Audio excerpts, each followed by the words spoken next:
Welcome back, folks, to another episode of MLM from Ruined to Refreshed. PJ here, and this week we're going to be adding to our Gerry Anderson collection with the maximum security vehicle from Captain Scarlet, and this is number 105, made by Dinky Toys, Meccano Ltd, made in England, and this is under license to Century 21 Toys Limited.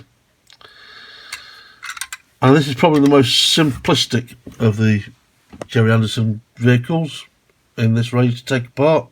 So much so, I'm going to do it right now. There's one screw. Take it out.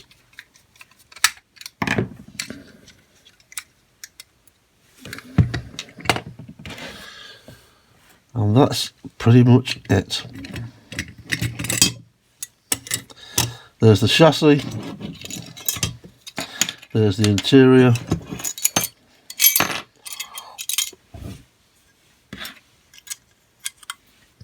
There's the ramps. And there's the door.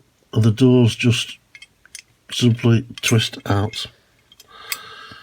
The wheels are under a spring leaf. They'll soon pull out. And that's it. So not many tools to get out for this job. These are all straight to the caustic soda this time, and the plastic interior will want washing, and we'll shine up the metal wheels. We'll take the tyres off just so that we've done a complete disassembly.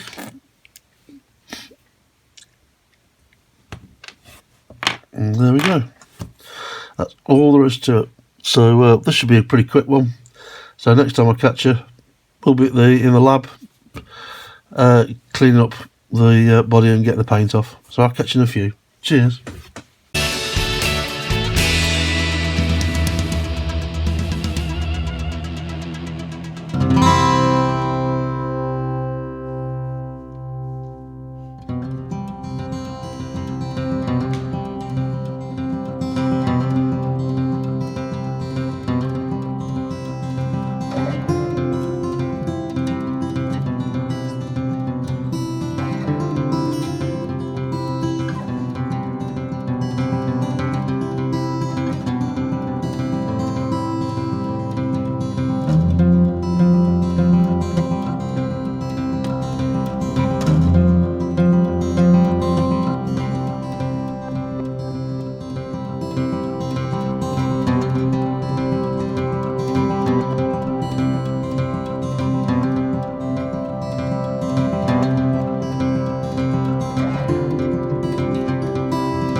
So welcome to the reveal, folks, of our Dinky Toys number 105 Maximum Security Vehicle, and this is from the original Captain Scarlet TV series from Gerry Anderson.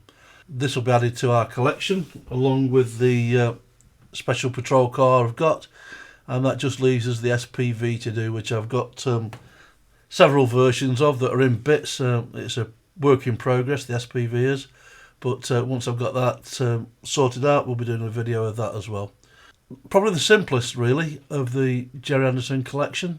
It's just one screw. It separates the body and the chassis. Not a lot going on inside. The gull wing doors are easy to put in. Replacement parts are readily available. I did have to get a set of stickers. They're not decals. So I've got a set of stickers. The aerial I've just made out of a pot rivet, really, and I think it makes it look a little bit more realistic, as daft as that might sound, having a steel aerial or aluminium, and it matches up with the one that I put on the special patrol car, and I'll put a link to the SPC that I did some time ago now. So there we go. Hope you've enjoyed this one. I've enjoyed doing it, and I'll catch you in the next one. So this is PJ signing off, and I'll see you soon. Cheers.